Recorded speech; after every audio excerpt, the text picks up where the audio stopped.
Hey lovelies, welcome back to Reviews and Recaps. Let's talk about Real Housewives of Atlanta. So first of all, this episode was everything I needed it to be. First of all, it's given wealth, it's given luxury. I loved how they put Shamea on and were showing us all about Shamea's house. I feel like for a while, it's felt a little bit like Real Housewives moved away from the showing the wealth and luxury. And so I loved that they're bringing it back. I also loved how lighthearted this episode felt. This is one of the things that I've been feeling. Like, if you guys know, every time I talk about Love and Marriage Huntsville, or I talk about Married to Medicine, I've talked about how I used to love these shows, but then over time, they started to get a little bit toxic, or they started to get too toxic or too intense.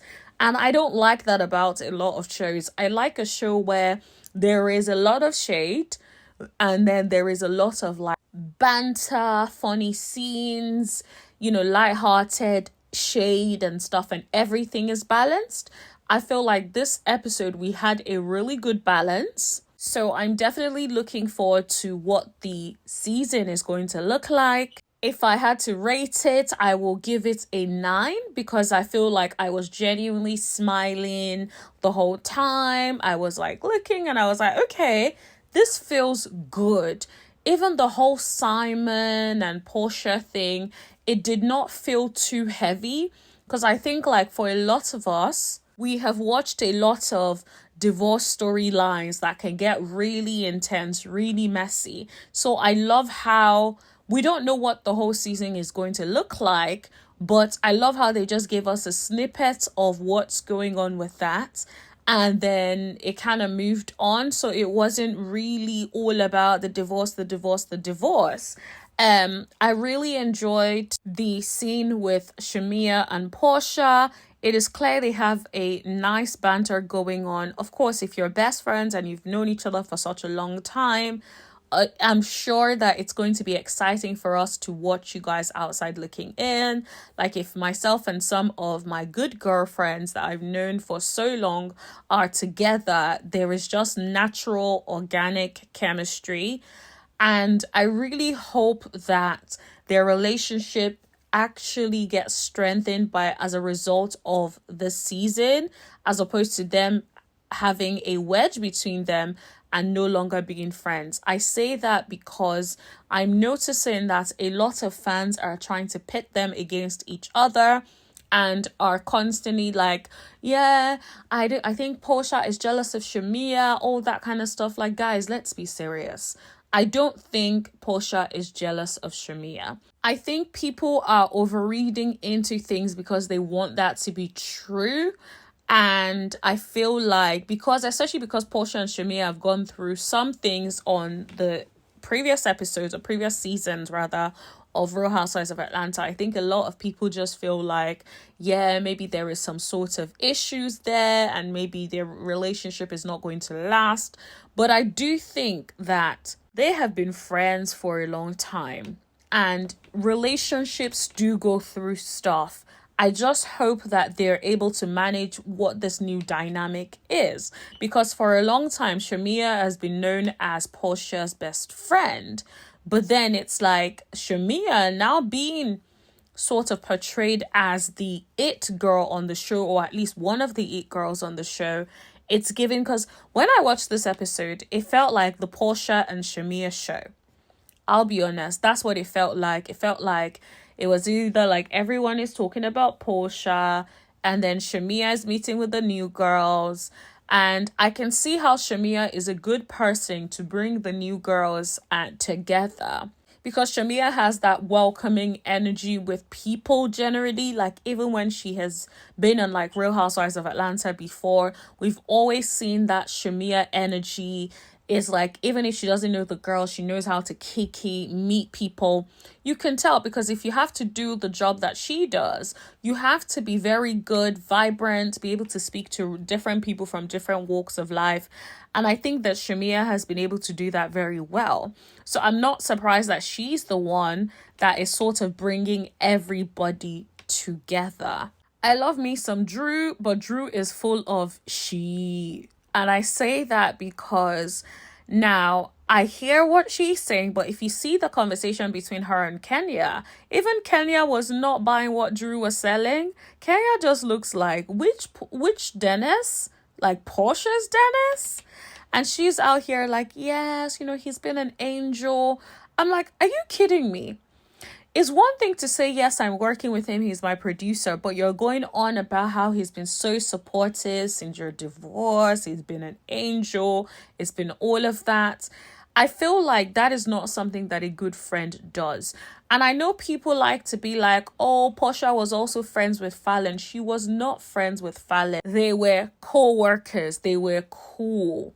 Now, that doesn't make it right. You guys know where I stand in it. I personally, no matter what, I'm not about to be dating somebody that you've dated and we're co-workers.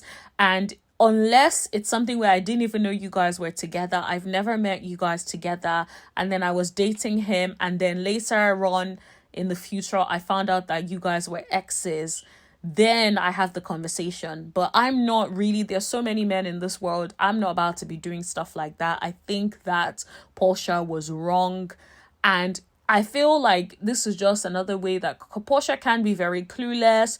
She dives in with her 2 feet and she's just like, oh, I love this man, all that kind of stuff. She's always been like that. She rushes into relationships instead of truly taking her time to get to know the person. And I think like that's something that she personally needs to work on. That being said, Drew is full of ish.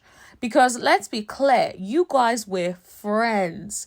When they were dogging you out and you looked crazy last season, Porsha was on the phone to you, consoling you. She didn't have to do that. That's what friends do, okay? She had your back. People were constantly shading your wigs, shading your hair, talking about your fits.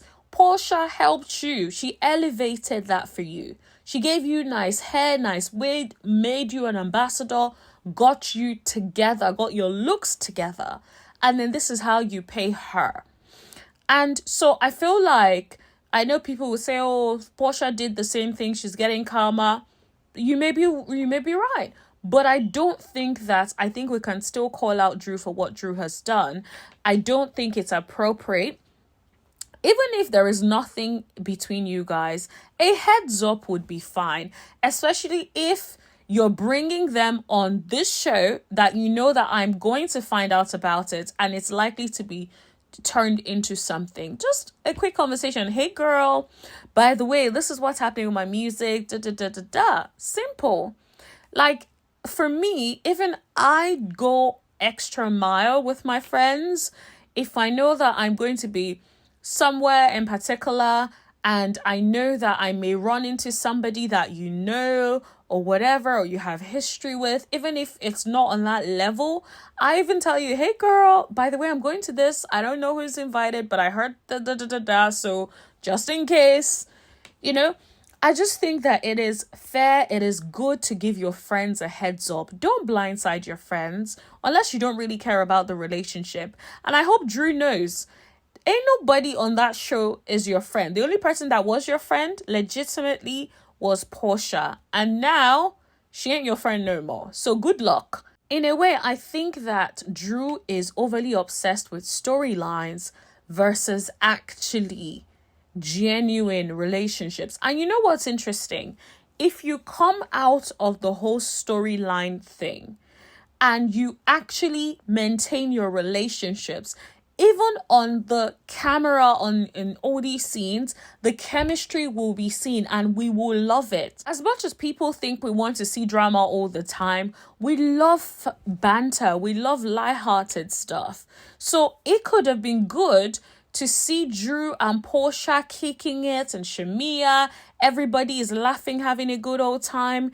We want to see girls have fun. We want to see girls getting along. So we would have ate it up. Instead, now we're looking at Drew sideways because why are you speaking to Dennis and not even giving her a heads up? And you're talking about him like he's your man. It ain't adding up. Now, I feel like I wish I'd seen Kenya's confessionals where she was talking about this, because the whole time when Drew was speaking to her, Kenya did not look convinced. She was just there like, what are you doing? Like, Drew, do you know what you're doing? That's what it was given. So for the new girls, I think they seem all right. My initial reaction was like, what is going on with faces? It feels like the faces have been touched a lot. I wish people would just leave their faces alone. The truth of the matter is, like, if you get yourself a nice wig or do your hair really well, get a hair that suits you, get your makeup right, you'll be fine. You don't need to be like messing with your nose, doing all these fillers. Like, it was too much. It was given their faces aren't moving, their faces look stuffed. It's just, yeah, I wish that people would just leave their faces alone. That was just some initial thoughts about some of the new girlies. Other than that, they're pretty women, but I'm just like, leave the faces alone. Maybe they did recent treatments that needs a few days to calm down, but I don't know what it was. I was just not feeling all of that. Now, there is one thing that I picked up in Shamea's confessionals.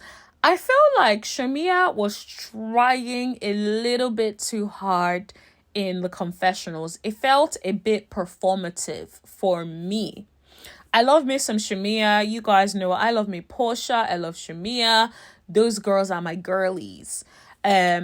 Drew, I'm not feeding you right now. I don't know what's going on with you, but I still like Drew. So we'll see. We'll see what happens, right?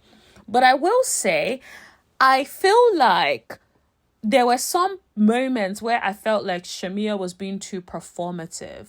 Like, I get it, you really want to come in hot and stuff, but in some places it felt a bit performative.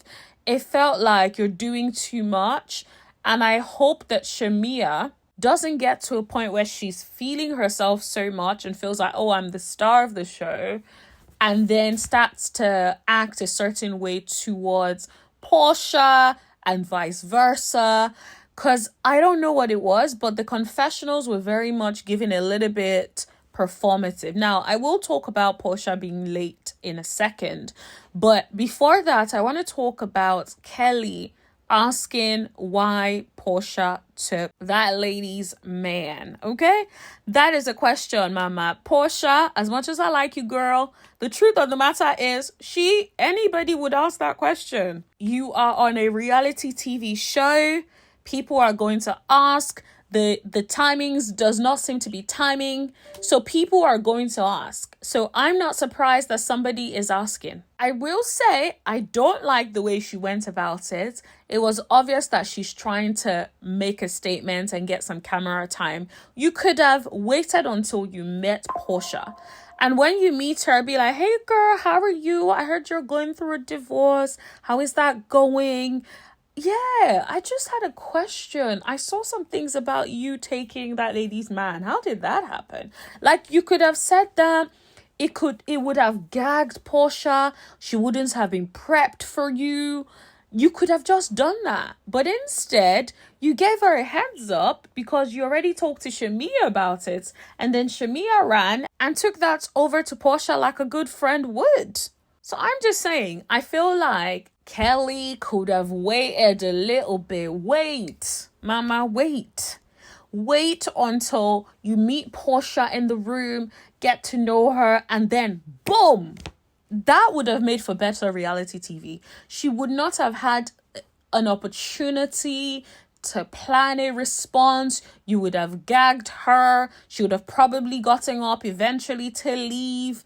But instead, you got her prepared. And let's be clear, she read you. And Porsha isn't even very good at reading. But she's like, I don't even know you. Do you know me? I've never met you. Like, what is that about? And I love that she did that because it's like, she doesn't even know you. You guys have not had any interactions. And there's been 2 conversations about this. And it didn't need to happen. So yeah, I would be like that. And I just feel like, Kelli, you're coming in a little too hot. If I were you, I would have waited until Porsha, and then gagged her. Instead, she was able to dismiss you. And she did. She really did dismiss you. She was just like, yeah, I'm not having a conversation with you. I don't even know you. If you're coming on this hot, I don't know you. And that was that. So Kelli, baby, you were dismissed. Next time, wait. You could have knocked her with the element of surprise. Next time, hopefully there's a next time. Knowing the way the vibe I'm feeling from Kelli, there will be a next time. So I guess this will be picked up at some point later. Now let's talk about Porsha's entrance to Shamea's event. Now Porsha was wrong. Porsha was late.